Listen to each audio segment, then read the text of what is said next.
Donc, elle dure entre 266 et 294 jours. Si vous divisez par 7, vous allez trouver une semaine.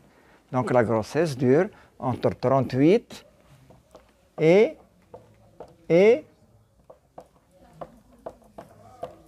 42 semaines.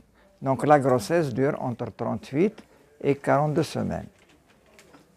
Si on compte en mois, c'est à peu près 9 mois, mais on ne parle jamais en mois. Donc, ce nombre de jours, la durée de la grossesse, elle est calculée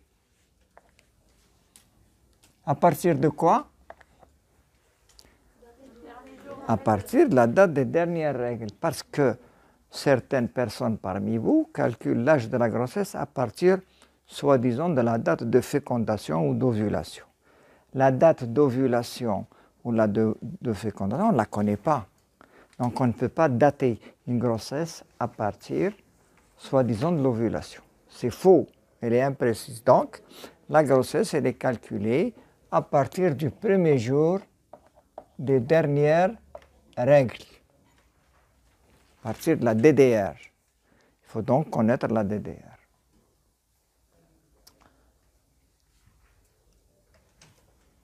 Donc, la grossesse elle se divise en 3 périodes. Elle se divise en 3 périodes, si vous voulez. Le premier trimestre, le deuxième trimestre et le troisième trimestre. Donc, c'est à peu près 13 semaines, 26, 27 et 38. 38, 40 à peu près. Hein. Lorsque l'expulsion, l'accouchement ou l'avortement a lieu au premier trimestre, on dit que c'est un avortement précoce. Quand l'accouchement se fait ici au premier trimestre, on dit que c'est un avortement précoce. Lorsqu'il se fait au deuxième trimestre, on dit que c'est un avortement tardif. Et lorsque il se fait avant la 38e semaine, 37 semaines, on dit que c'est un accouchement voilà, il écrit bien. On dit que c'est un accouchement prématuré. Donc, avant la 38e semaine, c'est un accouchement prématuré. Et lorsque l'accouchement a eu lieu au dernier trimestre, c'est-à-dire jusqu'à 38, non, pardon, au dernier trimestre, non, je veux dire à partir de 38 jusqu'à 42, on dit que c'est un accouchement normal.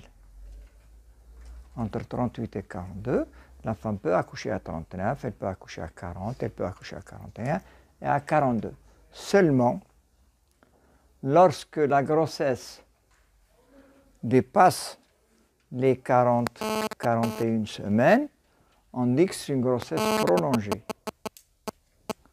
On dit que c'est une grossesse qui se prolonge. Grossesse prolongée. Et si elle dépasse 41 semaines, plutôt 42 semaines, on dit que c'est un dépassement. C'est un dépassement de terme. Voilà, donc je vous ai donné les différentes étapes de la grossesse. Premier trimestre, deuxième trimestre et troisième trimestre. Ici, c'est un avortement précoce, ici, c'est un avortement tardif, ici, c'est un accouchement prématuré. La femme accouche à terme à partir de 38 semaines, c'est un accouchement à terme. Donc, l'accouchement sera calculé à partir de la date des dernières règles et vous donnez l'âge de la grossesse en semaines. Voilà. Donc, voici mon introduction. Maintenant, surveillance clinique et paraclinique au premier trimestre de la grossesse. Maintenant, on commence par le premier trimestre de la grossesse. D'accord? Vous entendez? فهمتوا jusque-là فهمتوني واش كنت نهضر Vous avez bien compris سناوني نطفي التليفون ديجا في البلوك هبلوني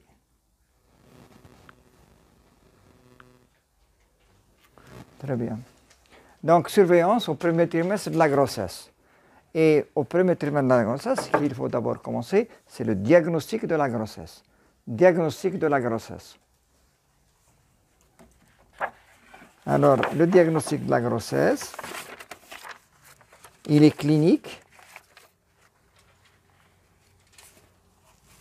Ensuite, il est biologique et il est radiologique. Diagnostic clinique de la grossesse. Le premier signe d'appel, c'est le retard des règles. Retard des règles.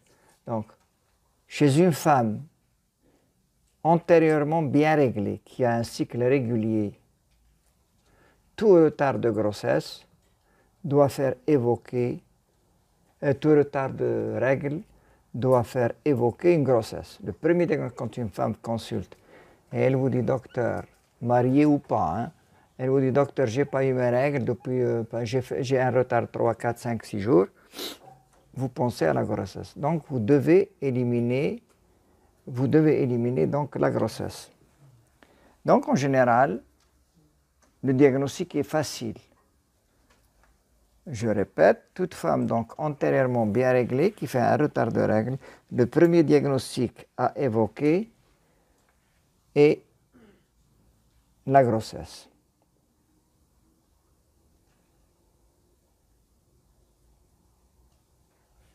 Donc chez une femme qui est par exemple suivie, une femme qui est suivie pour infertilité ou là pour un problème pathologique, en général ces femmes-là, elles ont une courbe de température.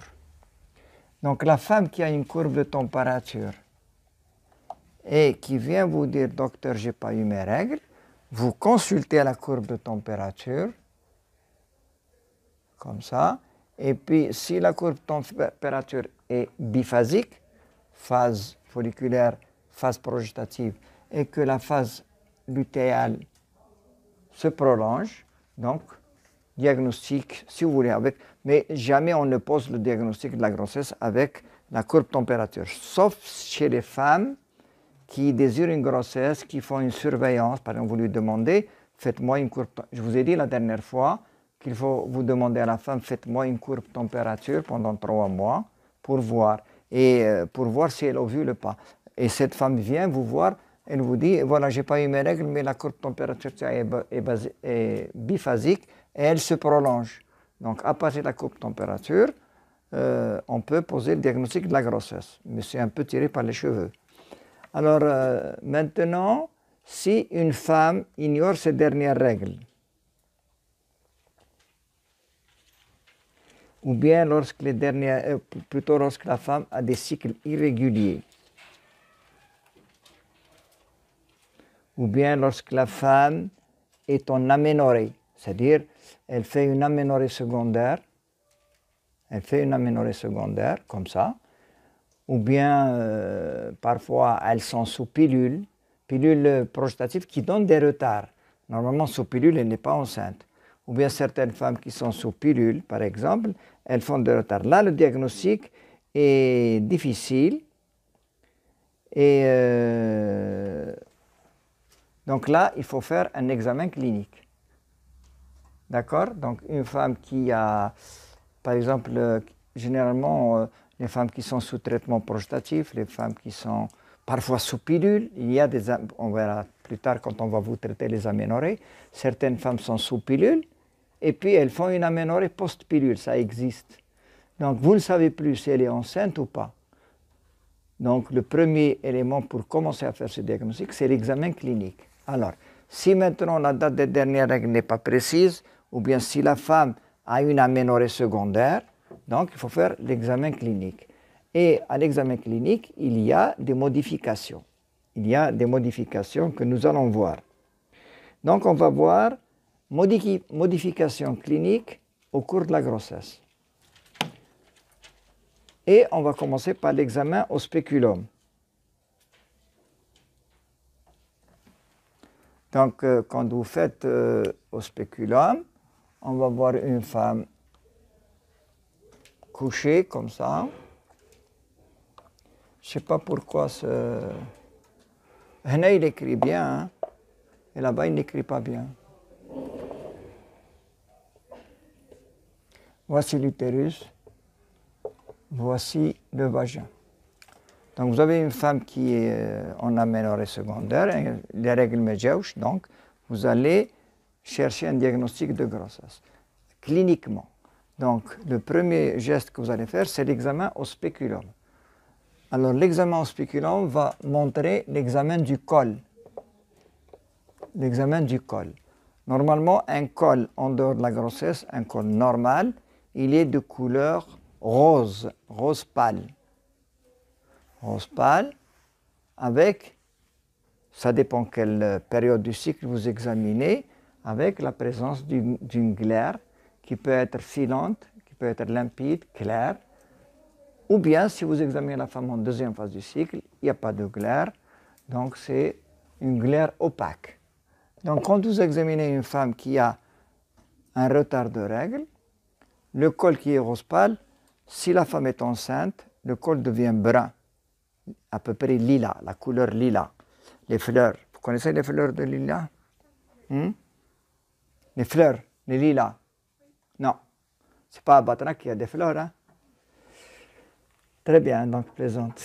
Donc le col, il devient à peu près brun, couleur à peu près lilas, comme les fleurs de lilas. Sinon, si vous cherchez un autre signe, c'est la glaire cervicale. Si la femme est enceinte, en général, il n'y a plus de glaire cervicale. Après donc l'examen au spéculum, on va faire le toucher vaginal. Le toucher vaginal, bien sûr, la femme est en position sur une table, en position gynécologique, et il faut avoir la vessie vide. Parce que quand la vessie est pleine, votre examen combiné au palpé, parce que vous mettez le toucher et vous faites le palpé. L'examen toucher vaginal combiné au palpé, il ne faut pas que la vessie vienne gêner si elle est pleine. Donc, il faut que la vessie soit vide. Donc, vessie vide. Alors, le col de l'utérus, le premier examen, quand vous touchez, vous allez toucher le col. Le col de l'utérus en dehors de la grossesse, quand vous faites le toucher comme ça, dans le vagin, vous touchez le col. En dehors de la grossesse, le col est dur. Lorsqu'il y a une grossesse, le col devient un peu plus mou. Table gynécologique. Un peu plus mou. Et à partir à peu près, parce qu'un cycle, il dure 4 semaines. Depuis le premier jour des règles jusqu'aux prochaines règles, c'est 4 semaines, un mois. Et si la femme est enceinte, donc il faut rajouter 1 ou 2 semaines. Le début de la grossesse, c'est à peu près 5-6 semaines.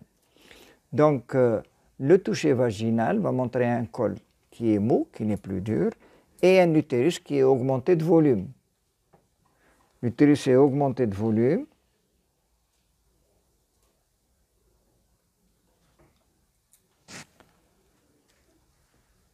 Alors, parce qu'un utérus, normalement, quand la femme, l'utérus est petit.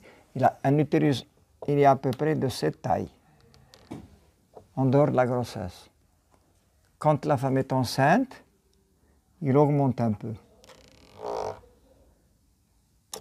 Alors, normalement, le col, il est un peu cylindrique.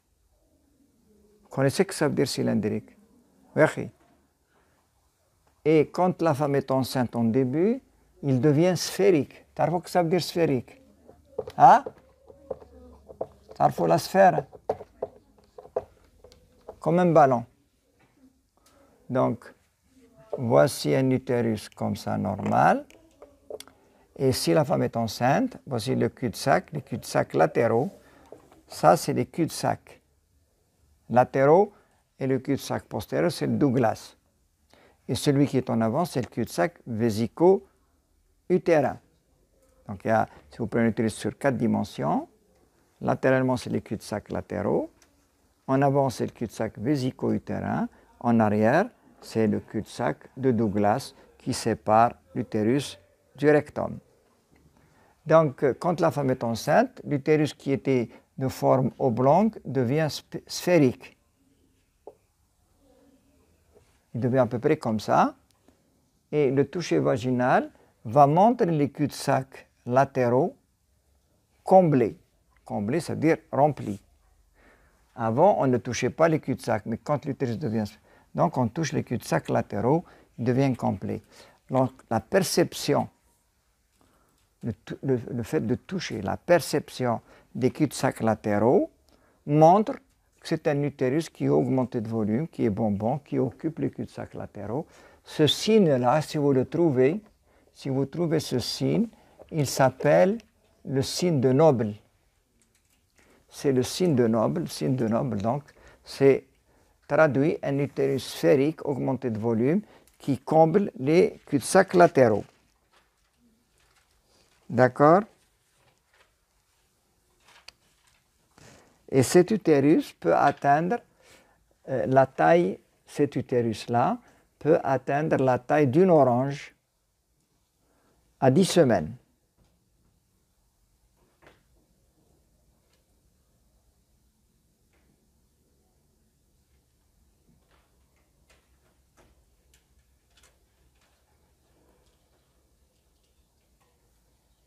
Très bien. Maintenant, un autre signe, en dehors de la grossesse, le toucher vaginal. Donc, on a vu l'examen spéculum. Spéculum, je vous ai dit, c'est l'absence de glaire. Et la coloration du col. Aussi les deux principaux signes. Je peux la poser, le QCM. Hein. Maintenant, le toucher vaginal. Un utérus qui n'est pas gravide, on ne perçoit pas les cul-de-sac latéraux, ils sont normaux. Dès que la femme devient enceinte, il devient sphérique. Et si je fais les cul-de-sac latéraux, je vais les percevoir. Allez, un autre signe maintenant. Autre signe, l'examen des seins. L'examen des seins. Mais vous savez, tout ça, c'est des diagnostics si vous êtes dans un endroit où vous n'avez que vos mains et vos connaissances. Sinon, vous avez l'échographie, vous avez les dosages. Mais moi, je parle cliniquement. Quand une femme vient consulter, vous êtes dans une région où il n'y a pas d'échographie, il n'y a rien, vous lui dites d'accord, là sur table, vous examinez le col, vous faites le toucher, vous dites probablement une grossesse. Il faut bien sûr toujours les examens complémentaires. Alors les seins, généralement en dehors de la grossesse, ils sont souples, ils ne sont pas tendus. Donc, les seins sont tendus et douloureux.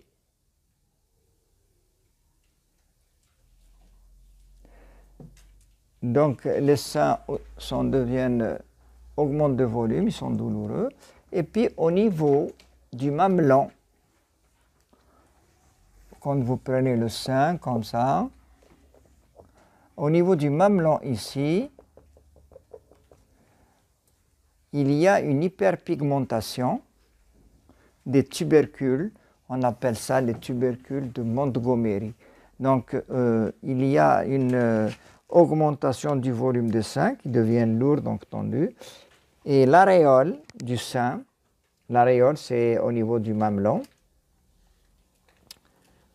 elle va bomber donc, et il y a une augmentation du nombre de tubercules, des petits points autour du mamelon brunâtre. Ça c'est clinique. Et il y a un autre signe qui est inconstant. Il y a les signes sympathiques de la grossesse. Les signes sympathiques de la grossesse, ils ne touchent pas toutes les femmes. Hein. Il y a certaines femmes qui n'ont aucun signe. Les signes sympathiques de la grossesse, ce sont les nausées, les vomissements. Certaines ont des troubles neurologiques, des insomnies, des tremblements. Même des fois des signes d'hyperthyroïdie, d'hyperthyrotoxicose. Mais ça dépend des femmes. Il y a des femmes qui se sentent très bien. Elles ne savent même pas, certaines femmes, dès qu'elles commencent à vomir, à cracher, à avoir une scie à l'oreille comme ça, elles disent « je sais que je suis enceinte ». Par contre, il y a certaines femmes qui ne sentent rien. Elles consultent comme ça par hasard chez le médecin et il lui dit j'ai senti une petite pesanteur dans le ventre, je ne sais pas ce que c'est. Le médecin, il l'examine, il fait une écho, il dit mais madame, vous êtes enceinte? Vous voyez, des fois, elles ne sentent rien. Mais bon, certaines femmes ont des grossesses très pénibles par des signes sympathiques exagérés, etc. Voilà donc l'examen clinique de la femme au premier trimestre pour savoir si elle est enceinte ou pas. L'examen clinique. Interrogatoire, spéculum, toucher vaginal, examen des seins. On va confirmer ça. Maintenant, les signes biologiques. L'épreuve de la grossesse. Alors, l'épreuve de la grossesse. Il y a le test de grossesse qui est fait sur la base des GUT, des gonadotrophines urinaires totales. Donc on demande à la femme de nous ramener, de faire les premières urines du matin où il y a beaucoup d'élimination de gonadotrophines dans les urines. Et on va les rechercher et on va les trouver en cas de grossesse positive. Ce test, il est tardif. Il n'est pas fiable. Il n'est pas fiable parce que des fois, il faut attendre un retard de 10 jours, 15 jours pour que ces gonadotrophines urinaires totales deviennent positives. Par contre, il y a un autre test de grossesse qui est très fiable et qui est le dosage de la bêta-HCG plasmatique. Dosage de la bêta-HCG plasmatique. Ce test, il est sanguin et il peut être positif en cas de grossesse avant l'aménorrhée, avant la soi-disant apparition des règles. Donc si vous avez une femme qui attend ses règles le 28 du mois, le 28e jour, elle n'a pas eu ses règles. Elle va faire un test de grossesse bêta-HCG, il est positif avant les règles, donc elle peut connaître avec le dosage bêta. Comment on va expliquer ça? Vous savez, quand il y a une grossesse, et plutôt quand vous avez l'utérus qui est là, avec la trompe et l'ovaire. Trompe, ovaire, voilà. Supposons vagin. Supposons qu'il y a une ovulation, fécondation, et donc une fois qu'il y a fécondation, ovulation, l'embryon va traverser la trompe, rentre dans l'utérus, et après 80 heures, ça veut dire à peu près 4 jours, il rentre dans l'utérus et il n'est pas fixé. Voici l'utérus. Et l'embryon, il est dans la cavité ici et il n'est pas nidé. Il n'y a pas encore de nidation. Il y a d'abord le transfert et la nidation. Donc entre la fécondation et la nidation, il y a à peu près 5 jours, 6 jours, 5 jours. Entre la fécondation et la nidation, il y a 5 jours. Donc 5 jours, si la femme a ovulé le 14e jour, donc l'embryon, il est à l'intérieur de l'utérus, mais il n'est pas encore nidé, il n'est pas encore bien implanté. Il va s'implanter au bout de 72 heures. Donc dès qu'il y a implantation de l'œuf au niveau de l'utérus, cet œuf va éroder la paroi, l'endomètre, qui s'appelle l'arachidus, il va éroder et se fixer. Donc dès qu'il y a nidation, donc il va y avoir un placenta qu'on appelle à cette période-là le syncytiotrophoblaste. Donc dès qu'il y a nidation, ce syncytiotrophoblaste va commencer à sécréter une bêta-HCG. Dès qu'il y a nidation, il y a sécrétion. Donc vous comprenez que la nidation, elle se fait vers le 21e jour du cycle, s'il y a grossesse. Donc si vous faites un test de grossesse le 21e jour du cycle, il va revenir positif. Vous avez compris? 21e jour, il est positif. Mais pourquoi la bêta-HCG et pourquoi pas les HCG totales? Alors, cette hormone, la bêta-HCG, elle est sécrétée uniquement par le trophoblaste. Elle n'est pas sécrétée par notre organe. Donc, quand on la dose et qu'elle est là, elle est spécifique de la grossesse. La bêta-HCG, donc, est une hormone spécifique de la grossesse. Parce que si vous prenez la HCG totale,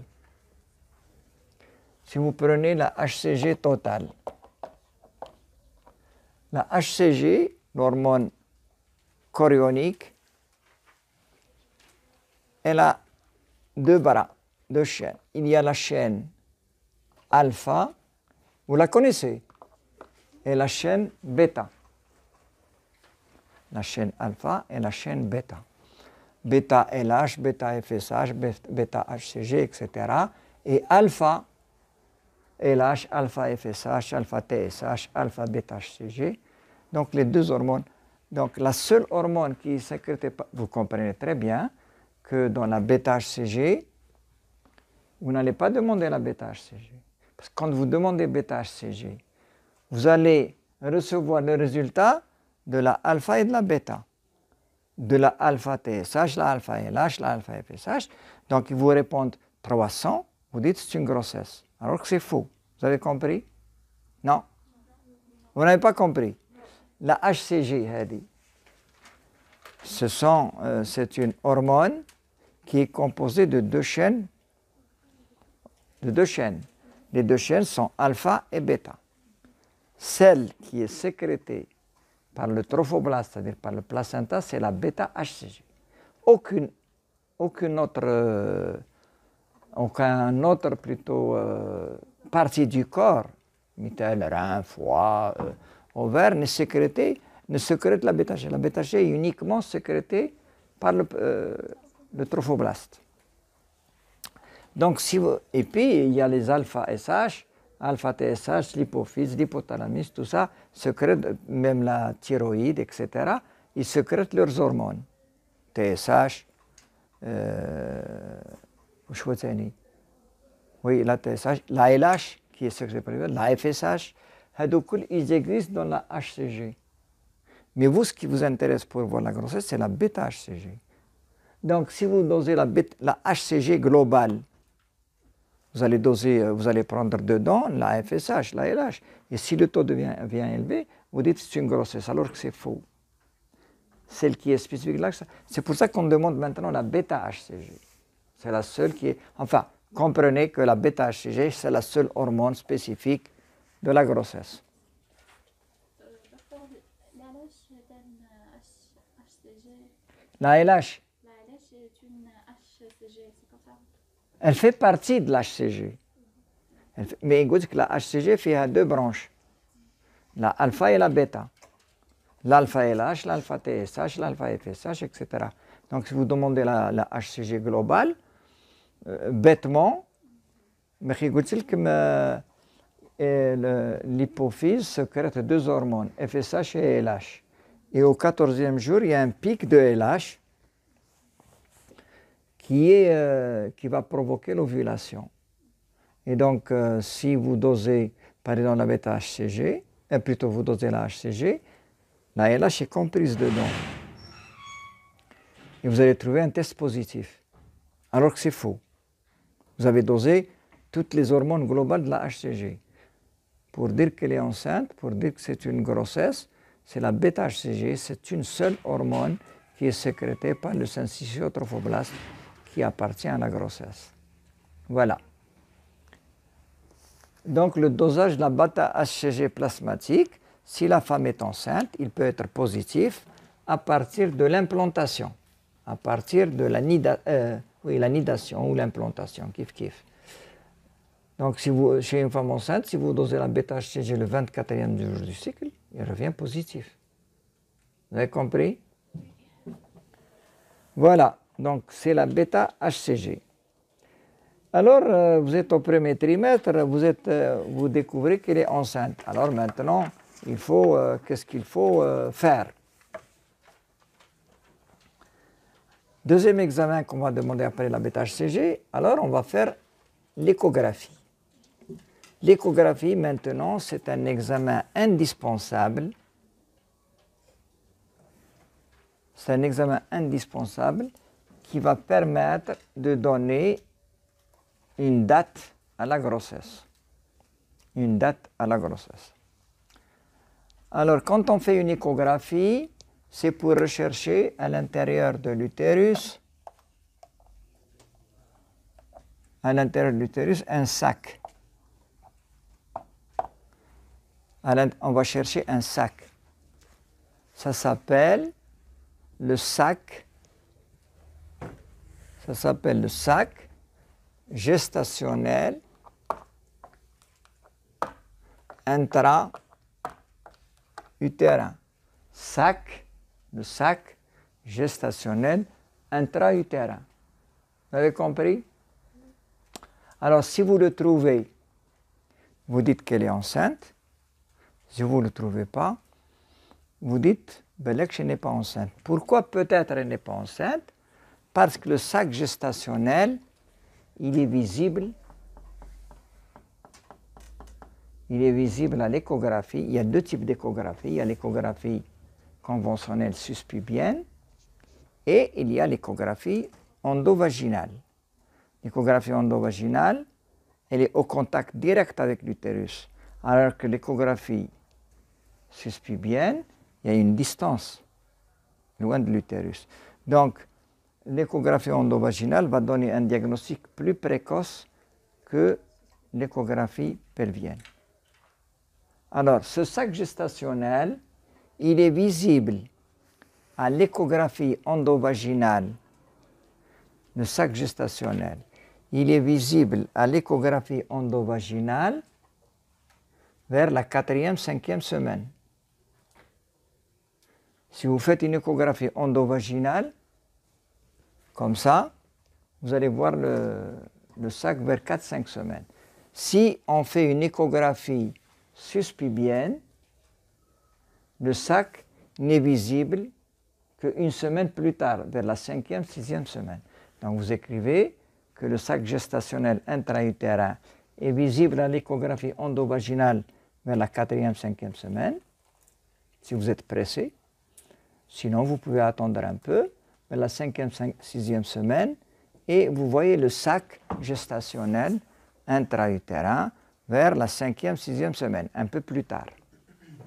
Voilà le diagnostic de la grossesse échographique. Donc, si vous faites une échographie chez une femme qui a un retard de, si vous voulez, qui a 4 semaines, et puis 2-3 jours après, elle n'a pas ses règles, elle vient en courant, et vous dit, docteur, on m'a dit les règles.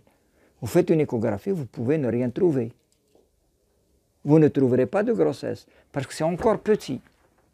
Vous lui dites, revenez dans 4-5 jours, une semaine, et là, vous allez le découvrir. Voilà donc comment on fait le diagnostic de la grossesse. Il faut lui donner le temps, au sac d'arriver à l'utérus. Si vous faites donc une échographie vous avez un cycle de 28 jours et 30 jours, le médecin vous lui dites, j'ai pas eu mes règles, il vous fait une écho, il ne va rien trouver. Donc il faut donner un peu de temps. Voilà donc le diagnostic d'échographie. Alors, dans le sac gestationnel, il y a le sac, c'est vrai, et puis il y a l'activité cardiaque. Vous allez voir le cœur qui bat.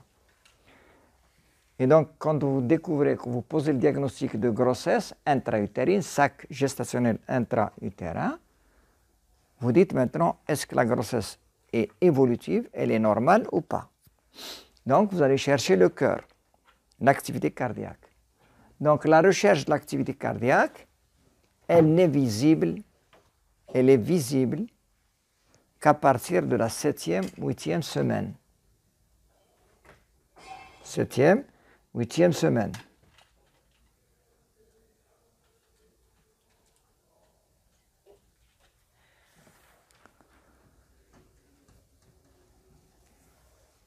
Donc, après on verra. Maintenant, une fois que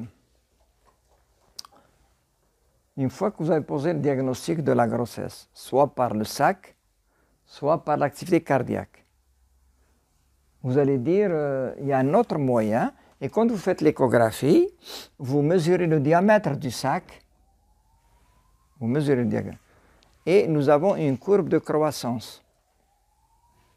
Nous avons une courbe de croissance et en fonction du diamètre, une courbe de croissance qui est comme ça. La courbe de croissance du diamètre du sac, ensuite du diamètre bipariétal, ensuite de la longueur du fémur, etc. On mesure beaucoup de paramètres. Et au fur et à mesure que l'enfant augmente de volume, nous avons l'âge de la grossesse. Donc quand vous prenez le diamètre du sac gestationnel 11 mm, par exemple, vous allez vous dire que c'est une grossesse à peu près de 6-7 semaines. Et on a un tableau de correspondance sur lequel on peut se baser. On mesure et on regarde, nous sommes à combien de semaines. Parce qu'on ne peut pas retenir en tête toutes les 260 jours combien il correspond à la croissance. Donc, alors, qu'est-ce qu'il faut encore mesurer? Il faut mesurer la distance. Parce que si vous faites une échographie à 20 semaines, vous ne pouvez pas dire quel âge il a l'enfant. Parce qu'il y a des enfants qui ont des retards de croissance, il y a des enfants normaux, il y a des enfants gros. Donc pour avoir une meilleure précision de l'âge de la grossesse, une meilleure précision, il faut faire ce qu'on appelle une échographie précoce. L'échographie précoce permet donc de calculer le sac, le diamètre du sac, et la longueur crânio-caudale, LCC. C'est quoi la LCC? C'est la longueur entre, si vous voulez, les pièces sacrées, le sacrum et la tête, la LCC. Donc, la longueur crâne, caudale, sacrum,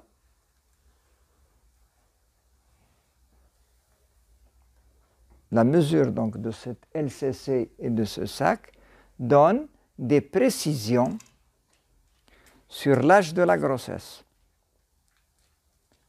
Mais cette mesure, elle est opérateur échographiste dépendant. Par exemple, vous savez, il y a un échographiste qui met les deux spots ici, l'autre il le met un peu plus haut. Et donc on va trouver, Wahdi va trouver 12, Wahdi va trouver 10. Donc ça dépend de l'opérateur. Chacun, c'est opérateur. Mais généralement, le risque d'erreur dans l'âge de la grossesse, si on peut se tromper entre deux radiologues, c'est à peine de 3 à 4 jours. Ce n'est pas beaucoup. Pourquoi l'échographie précoce est-elle importante? L'échographie précoce est importante parce qu'il y a des femmes qui ignorent ces dernières règles. Vous lui dites, quand vous avez vos règles, là il vous dit, je ne me rappelle plus. Je ne me rappelle plus. Alors, puisqu'elle ne se rappelle plus, on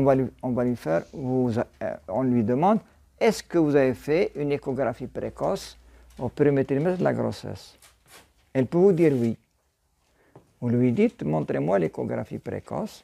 Et elle va vous montrer une échographie le jour où elle a eu son sac. Donc le jour où elle a eu son sac, et le sac, je sais que c'est à peu près 5-6 semaines, donc je calcule l'âge de la grossesse à partir de l'échographie précoce. Vous avez compris l'intérêt de l'échographie précoce? C'est pour dater, donner une date à la grossesse. L'échographie précoce, elle est importante. L'échographie précoce est importante, elle permet de donner une date à la grossesse. Pourquoi donner une date à la grossesse? Qu'est-ce que ça peut vous foutre? Eh bien, ça peut servir. Il arrive des fois, la femme elle est à terme, et vous lui dites, votre date d'accouchement c'est quand? C'est prévu pour quand? Elle vous dit, je ne sais pas. Vos dernières règles, je ne sais pas.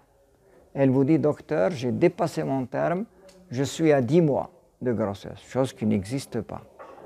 C'est une erreur de terme. Donc, pour mieux, pour la rassurer et pour être sûr, vous la donnez-moi, votre échographie précoce. C'est-à-dire, et on va calculer l'âge à partir de la date, à partir de l'âge au début.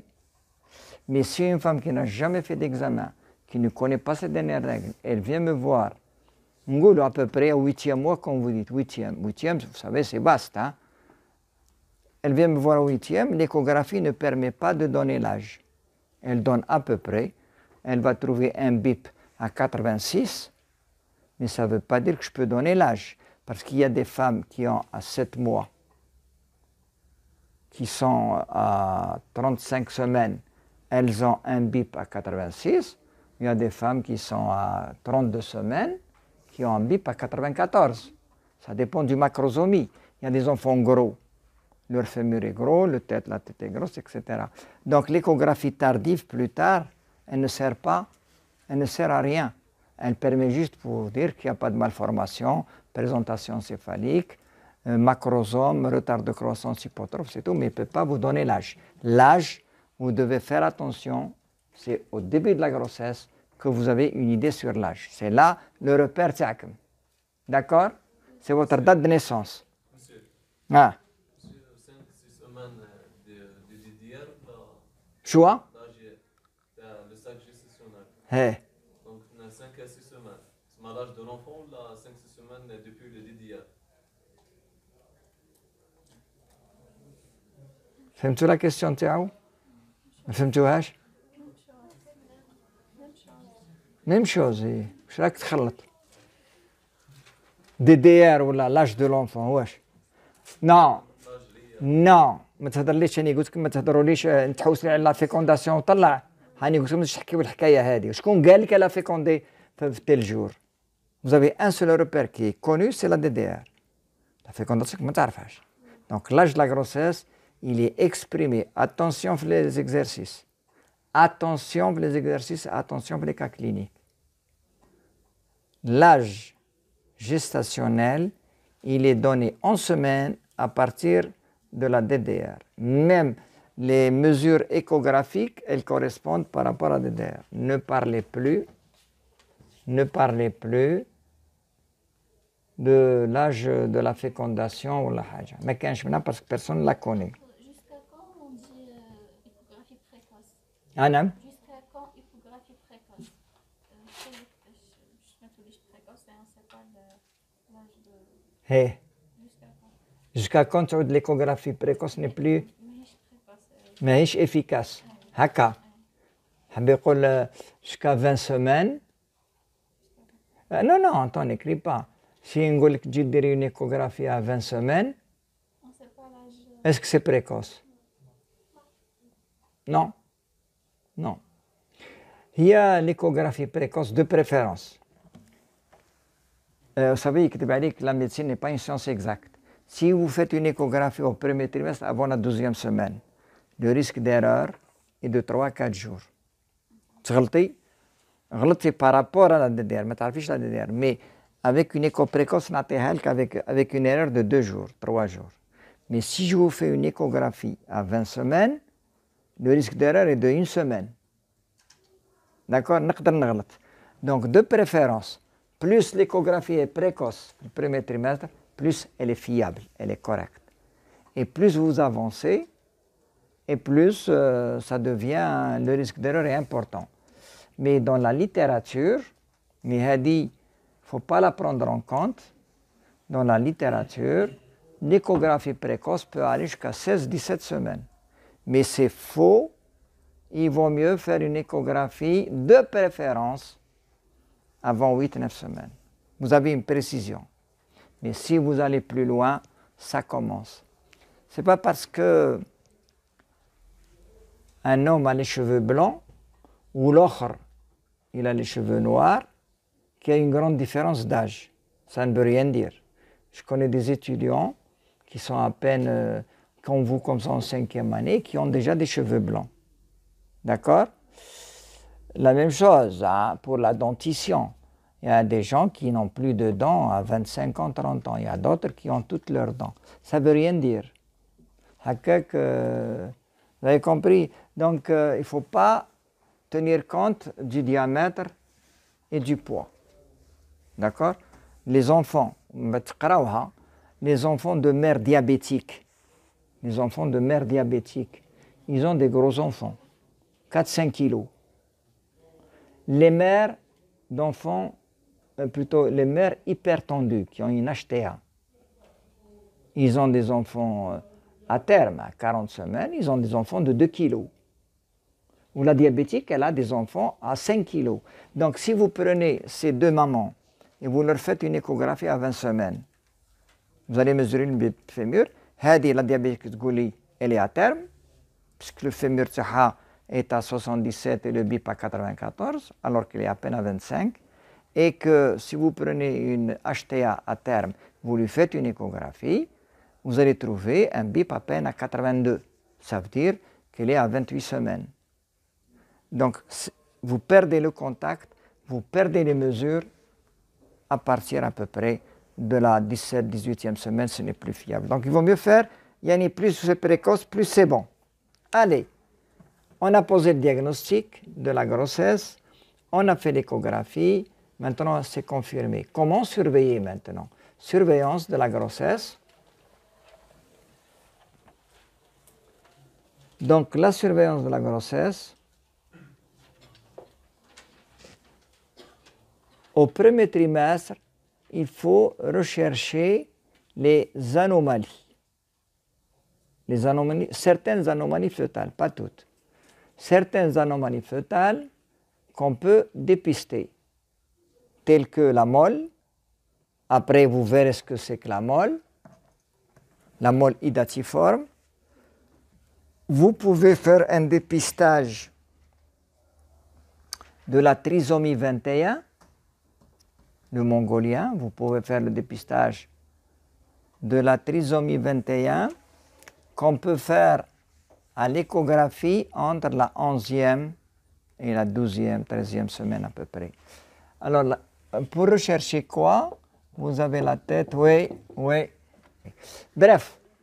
Hadi, c'était la directrice de la santé, à l'intérieur de la maternité, donc la DSS on appelle ça, qui s'inquiète pour la liste de garde du mois de mars. Et j'étais où? Hein? Le bilan. Agda? La mole hydatique. Ah oui, la surveillance de la grossesse, oui. J'ai dit qu'il faut surveiller la grossesse au premier trimestre. Et en général, il faut rechercher certaines malformations précoces telles que la mole. La mole hydatiforme, c'est au lieu d'avoir une grossesse normale avec un embryon et un placenta, nous n'avons pas d'embryon, nous n'avons pas de placenta. C'est une dégénérescence kystique de l'œuf qui va avorter de toute façon. La deuxième malformation qu'on peut chercher, c'est la trisomie 21. Ici, c'est le corps de l'enfant. Ici, c'est le cou. Généralement, les enfants mongoliens, quand on fait une écho précoce vers la 11e, 12e semaine, il y a un épaississement au niveau de la nuque. On appelle ça la clarté nucale. Clarté, clarté nucale. Cette clarté nucale, ici, un épaississement au niveau de la nuque qui apparaît entre la 11e et la 13e, 12e semaine. Si on a cette clarté nucale, c'est une forte suspicion de mongolien. À ce moment-là, on va faire une ponction du liquide amniotique pour faire un karyotype. Et si nous avons un karyotype trisomie 21, qu'est-ce qu'on peut faire? Certains vont faire une interruption de grossesse, bien que ce n'est pas un motif pour nous d'interruption de grossesse. De toute façon, vous avez une idée. Est-ce que vous allez accepter d'avoir un enfant mongolien? Oui, vous acceptez. Si vous faites une grossesse, on fait une écho, on voit que vous avez un mongolien, est-ce que vous allez faire l'avortement ou pas? Oui. Dire. Bien sûr. Enfin, chacun a ses convictions. Hein. De toute façon, le droit de vivre. nous, le mongolien, mais quelle vie? Une vie de chien pour lui et une vie de chien pour la maman et le papa. Moi, ce n'est pas mon problème. Ça dépend des convictions de chacun. Si vous voulez interrompre, c'est votre droit. Si vous ne voulez pas interrompre. Et puis du point de vue religieux, je ne sais pas. Allez, voilà donc la survenance de la grossesse. Alors, il faut maintenant demander un bilan à la recherche d'un rhésus négatif, d'un diabète, d'une infection, une infection urinaire, etc. Donc le bilan, on appelle ça le bilan prénatal. Bilan prénatal, pré-P-R-E accent, trait d'union natal, N-A-T-A-L. Le bilan prénatal, on va d'abord commencer par le groupage. Le groupage des rhésus, c'est pour le dépistage des femmes de rhésus négatifs. D'accord?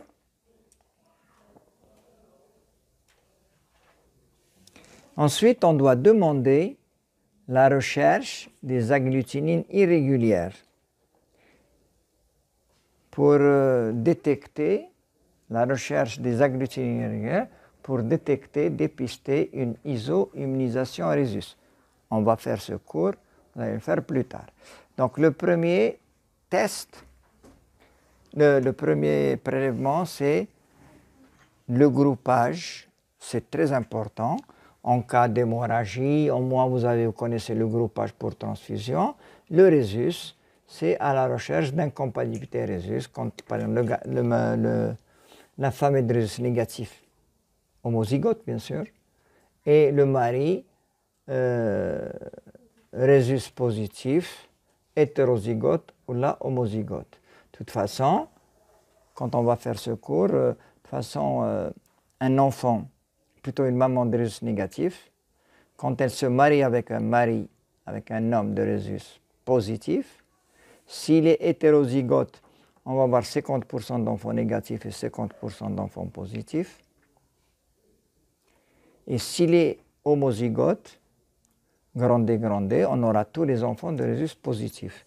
Et donc, probablement, ça va poser des problèmes d'incompatibilité fœto-maternelle.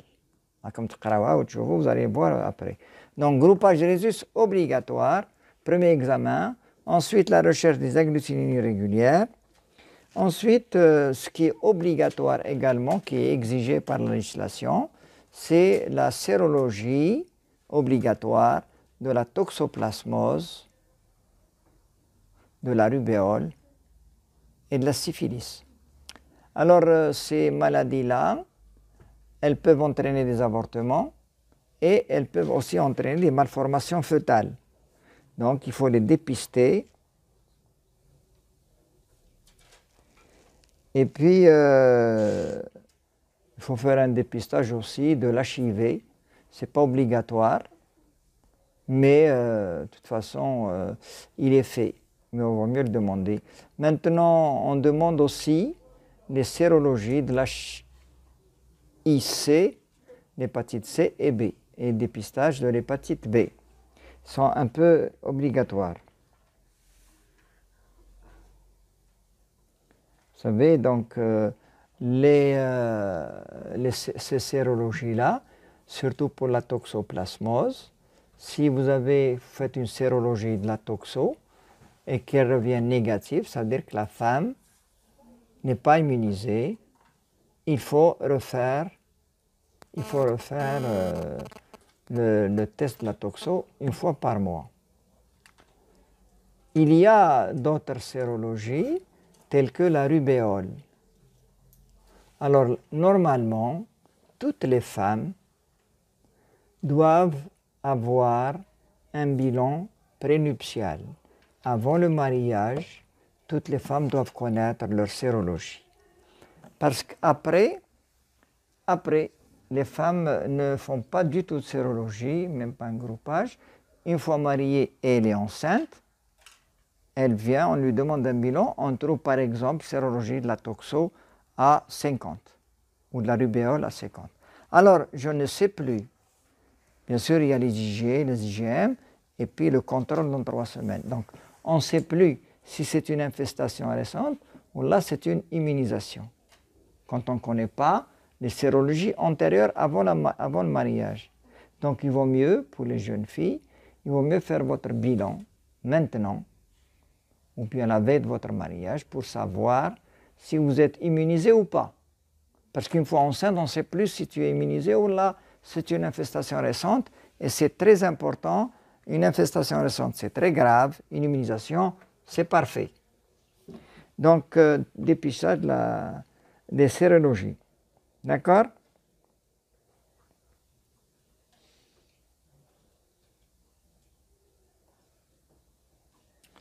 Voilà, donc il faut au moins faire une échographie au premier trimestre. Au moins une. Mais une, ça suffit, hein, parce que, sauf s'il y a une anomalie quelque part qu'on a suspectée, et donc on est obligé de refaire peut-être une autre. Voilà pour le bilan à demander. Bien sûr, il y a une infection très fréquente chez la femme enceinte, qui est l'infection urinaire. Pourquoi elle est fréquente? Parce que quand il y a une grossesse, il y a une stase urinaire au niveau de la vessie. Et quand il y a une stase urinaire, il n'y a pas d'évacuation complète des urines, donc le risque infectieux s'installe. Donc il faut faire un ECBU, un examen cytobac des urines, au premier trimestre de la grossesse afin de dépister une infection urinaire. Parce que les infections urinaires au premier trimestre sont une cause importante d'avortement. Cause importante d'avortement. Ensuite, une autre infection qu'il faut dépister, c'est les infections à cyto-CMG, les infections à cytomégalovirus. Là aussi, il faut les rechercher. Au premier trimestre, c'est une cause également importante d'infection. Donc, les infections à dépister, c'est les infections urinaires et les infections à cytomégalovirus. Bien sûr, je ne parle pas de l'HIV, l'HIC et l'HB, l'hépatite virale B. Voilà le bilan qu'il faut demander. Madame?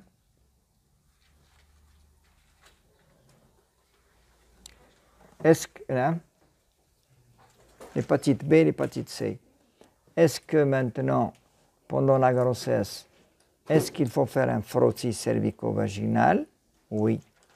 C'est le meilleur moment, c'est là où les femmes viennent consulter et c'est là où vous les captez pour faire un examen, un frottis cervico-vaginal pour le dépistage du cancer du col. Est-ce qu'il faut faire une mammographie? Non? À partir 40. Et la femme enceinte n'a pas 40. Hein? Tu as raison. Tu te bats 30 ans? Barika. Tout est mliha. Nishita tout. C'est vrai? Tu as raison. Je lui ai lancé un petit truc, un petit test. Est-ce qu'on va faire une mammographie? Non, puisque la mammographie, c'est même à partir de 50, la mammographie. Quand on va faire ce cours, vous allez comprendre. Parce que 40 ans, c'est trop jeune. Quand on fait un dépistage, il faut que le dépistage soit rentable.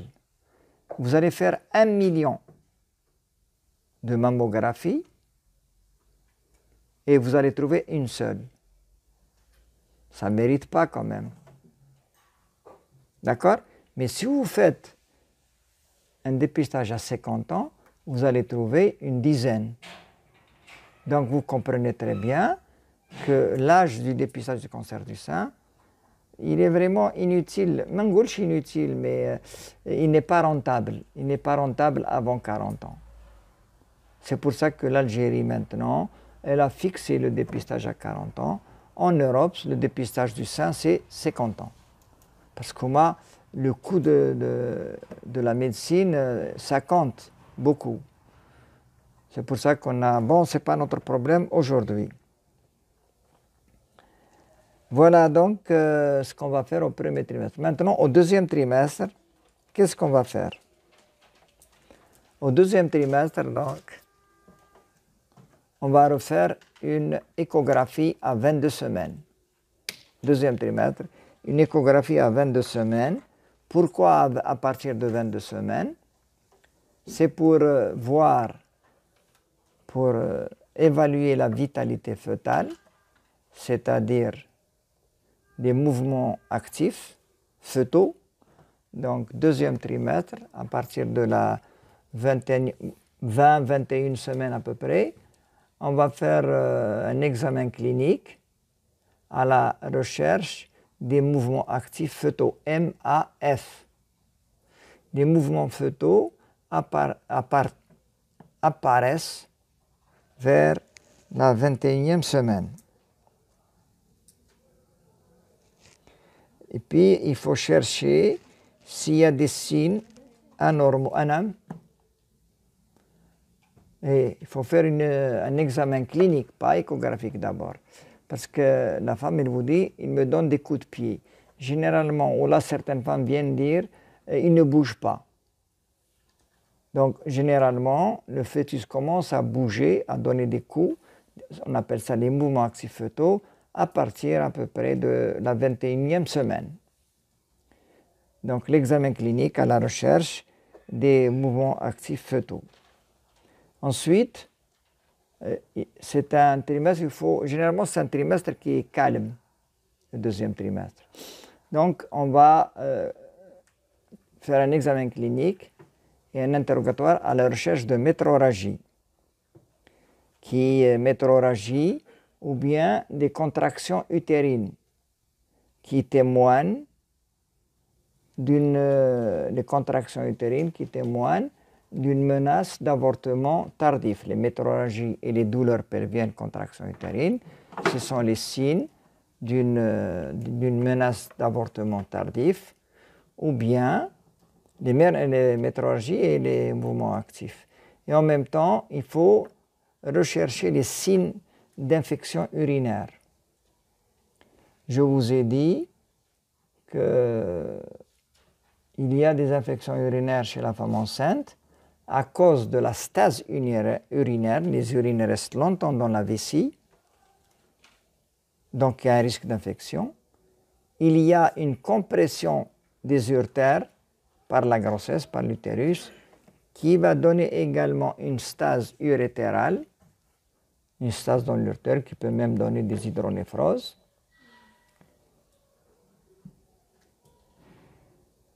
Il y a une stase urinaire à cause des hormones, la progestérone. Donc, il y a une diminution du péristaltisme urétéral. Donc, il y a une stase urinaire. Donc, vous comprenez très bien qu'il faut faire un dépistage d'une infection urinaire à cause de ces signes, à cause de cette physiopathologie. Ensuite, généralement, l'hypertension artérielle apparaît vers la 28e semaine, classiquement. Mais on peut déjà commencer à prendre le poids, surveillance du poids. À terme, la femme enceinte ne doit pas dépasser 9 à 10 kilos, un poids normal. Donc, c'est à peu près 1 kilo par mois d'augmentation. Et puis, prise de la tension artérielle. Vous savez que la femme enceinte, il y a généralement une baisse de la tension artérielle. Il y a une hypotension chez la femme enceinte à cause du volume plasmatique. Donc, il y a une baisse de la tension artérielle. Et si une femme enceinte a une tension normale, c'est qu'elle est anormale. Si une femme enceinte a une tension, par exemple, à 13,8, elle peut être considérée comme hypertendue. Parce que normalement, la femme enceinte, sa tension normale est à 11,6, 11,7. Donc une tension normale, et c'est pour cela que chez une femme enceinte, une HTA, plutôt une tension artérielle à 13,5, 8 est considérée comme une hypertension. Donc chez la femme enceinte, il faut que la tension soit basse. Vous avez compris? Ce n'est pas comme l'hypertension essentielle où on dit qu'il y a HTA lorsque les chiffres sont supérieurs à Combien 14,9 ما نعرفهاش قدا Combien elle achetait chez l'homme adulte 14,8 non 14,8 c'est normal supérieur à 14,5 احنا كنا بكري le cours تاعنا en matière de cardiologie c'était 15,9 Bon, maintenant, avec la prudence et la prévention, on essaye un peu de dire 14, 8,5, 14,5, 8,5, mais jusque-là, jusqu'à 14,5, 8,5, il n'y a pas de traitement. C'est juste surveillance et puis une hygiène de vie. Arrêtez de fumer, arrêtez de marcher, bouger, ne mangez pas de gras, arrêtez de fumer. Mais vous pouvez boire de l'alcool, c'est bon. La drogue, c'est pas bon. Mais l'alcool, c'est bon. Il vaut mieux boire du vin que de fumer une cigarette. Vous êtes d'accord? Oui. Allez, d'accord. Non, c'est non. Hein? Ensuite, l'examen clinique, ce qu'on a peur, il faut faire un toucher vaginal pour apprécier l'état du col utérin. Est-ce que normalement le col de l'utérus, chez une femme enceinte ou chez une femme normale, il doit être long, la longueur, et il doit être fermé pour éviter une menace d'accouchement prématuré. Et aussi, il ne faut pas qu'il y ait des douleurs pelviennes, des contractions utérines. Donc un col ouvert, un col qui est court, avec présence de contractions utérines, c'est un signe d'une menace d'avortement tardif ou bien d'accouchement prématuré. Donc l'examen du col, c'est pour apprécier sa longueur, le degré d'ouverture du col et bien sûr le raccourcissement du col et les contractions utérines. Alors maintenant, en surveillance paraclinique, il faut faire une chimie des urines. Une chimie des urines. La recherche des agglutinines irrégulières. Recherche d'agglutinines irrégulières si la femme est de rhésus négatif. Et puis, il faut refaire la sérologie de la toxoplasmose si la première sérologie était négative. Parce que ce qui est dangereux pour l'enfant, c'est la primo-infection. Donc, si la femme, quand vous avez fait au premier trimestre une sérologie de la toxo et qu'elle était négative, il faut la refaire chaque mois. Parce que si elle devient positive, ça devient un problème.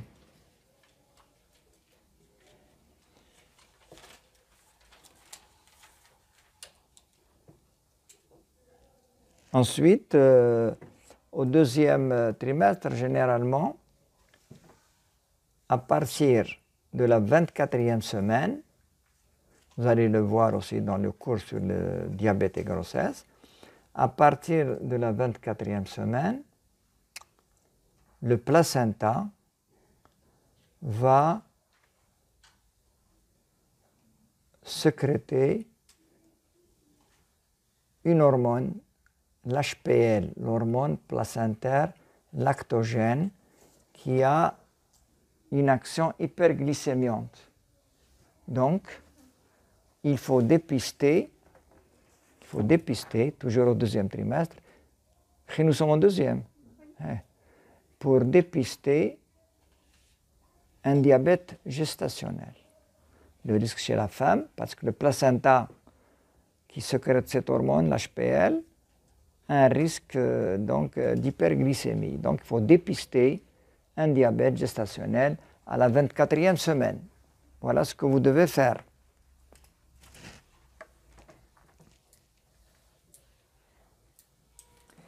Bien sûr, durant cette deuxième trimestre, les malformations deviennent visibles. Au premier trimestre, les malformations ne sont pas visibles. Il ne faut pas rechercher. Il ne faut pas rechercher les malformations au premier trimestre, sauf, bien sûr, pour la mole ou la trisomie 21, qui est dépistée vers la 11e, 12e semaine. Sinon, on ne cherche pas. Les malformations fœtales, par exemple, plutôt, sont recherchées au deuxième trimestre. Et généralement, on va chercher les malformations squelettiques, c'est l'absence d'un membre, un pied qui manque ou là une main qui manque. On va rechercher s'il y a un doigt qui manque ou pas, donc on va chercher les malformations. Mais que ça ne sert à rien. Mais des fois, on est averti. Donc, on va rechercher les malformations urinaires, surtout les agénésies rénales, qui sont incompatibles avec la vie. Donc, malformation urinaire, malformation digestive, qu'il faut rechercher. Ça donne des images, donc il faut les rechercher. Et puis, les malformations du tube neural, les anencéphalies, l'absence de cerveau, et les anomalies, l'ouverture du tube neural, telles que l'anencéphalie, A-N-E, A-N-E-N-C-E, phalie, P-H. L'anencéphalie, c'est l'absence de voûte crânienne, et l'hydrocéphalie, c'est un épanchement liquidien au niveau du crâne. Donc on peut les rechercher facilement au deuxième trimestre de la grossesse. Anencéphalie, hydrocéphalie, et puis également les excès de liquide. Les excès de liquide, c'est-à-dire les acides fœtales, ou bien l'acide fœtal, ou bien l'hydramnios. L'hydramnios, c'est l'excès de liquide amniotique dans l'abdomen. Un liquide amniotique normal chez une femme enceinte, c'est 750 millilitres. Et quand il y a plus, on passe à l'excès de liquide, ça dépasse le 1 litre, et l'hydramnios, il peut dépasser 5 à 10 litres. Un gros ventre comme ça. Voilà donc les malformations qu'on va chercher au deuxième trimestre de la grossesse. Maintenant, chez les femmes âgées, les femmes qui font encore des grossesses, 38 ans en principe c'est jeune, mais ça existe. Donc les femmes âgées qui font des grossesses, les femmes de 38, 40, 42, ces femmes-là sont exposées à un risque élevé d'aberrations chromosomiques. Aberrations chromosomiques telles que la trisomie 21 ou d'autres malformations aussi congénitales. Donc, lorsqu'il y a une notion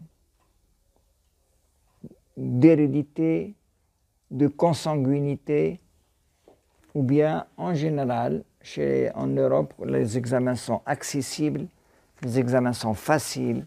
On peut proposer une ponction du liquide amniotique à la recherche d'une malformation fœtale congénitale, telle que par exemple aussi la trisomie 21, le syndrome de Pato, les autres malformations congénitales chez l'enfant. Mais en tous les cas, pourquoi? Vous allez faire une amniosynthèse, une ponction du liquide chez une femme de 42 ans et qui a 42 ans et qui est enceinte.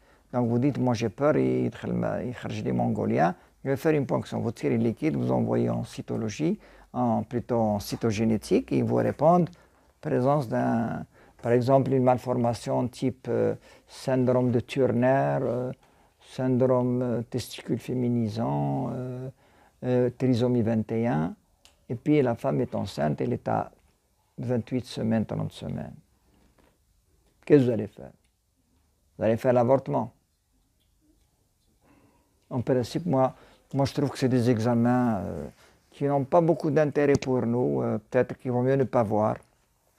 Et parce que quand on va vous répondre trisomie 21, qu'est-ce que vous allez faire? Vous allez tuer l'enfant, interrompre, c'est un peu méchant. Mais allez, neige. En tous les cas, on n'a pas cette tradition chez nous, donc on accepte la naissance. Et puis, juste, vous vivez dans votre coin, Lena, ailleurs, en Occident, en Amérique, lorsque la femme accouche d'un Mongolien, les parents ne le prennent pas. Ils le laissent à l'hôpital. Alors que chez nous, on les prend. Hein? Très bien. Allez, maintenant, on passe au troisième trimestre. Troisième trimestre, on va faire l'examen clinique. Pourquoi l'examen clinique? Le troisième trimestre, c'est... on va chercher les signes en faveur d'une HTA, par exemple. Donc, on va faire un examen clinique à la recherche des œdèmes chez la mère, hein, la tension artérielle, à la recherche de ce qu'on appelle la toxémie gravidique, qui se traduit par des œdèmes, une HTA, et une protéinurie. Donc, il faut rechercher à tout prix.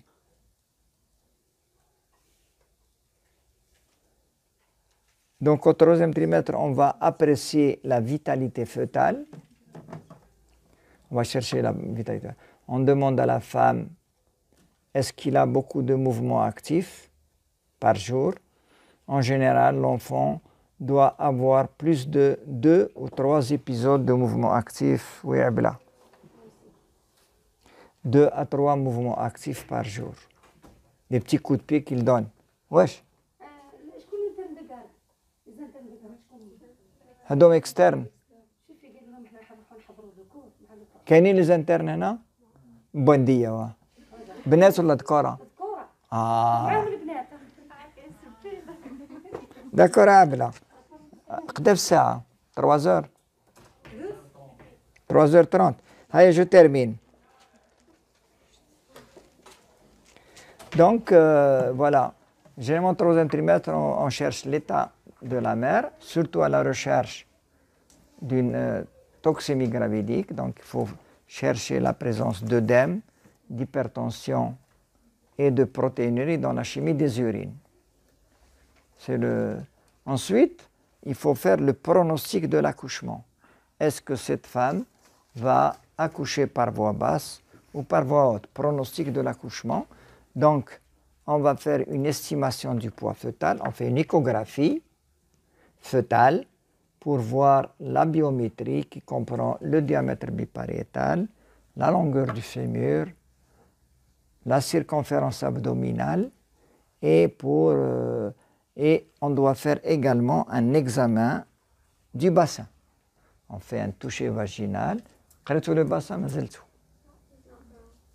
et après on vous dira donc l'examen, le toucher vaginal pour voir si le bassin est normal ou bien il a une anomalie de la symphyse, des diamètres transverses, des diamètres obliques, des diamètres antéro-postérieurs, etc. Vous allez voir qu'il y a plusieurs diamètres. Donc, on fait un examen du bassin et une biométrie pour l'estimation du poids fœtal. Et si on trouve que le bassin est normal, que le fœtus est normal, on dit que c'est un accouchement qui va être, Inch'Allah, normal. S'il y a maintenant une anomalie osseuse, d'accord? À ce moment-là, on va prendre une décision pour le choix de l'accouchement.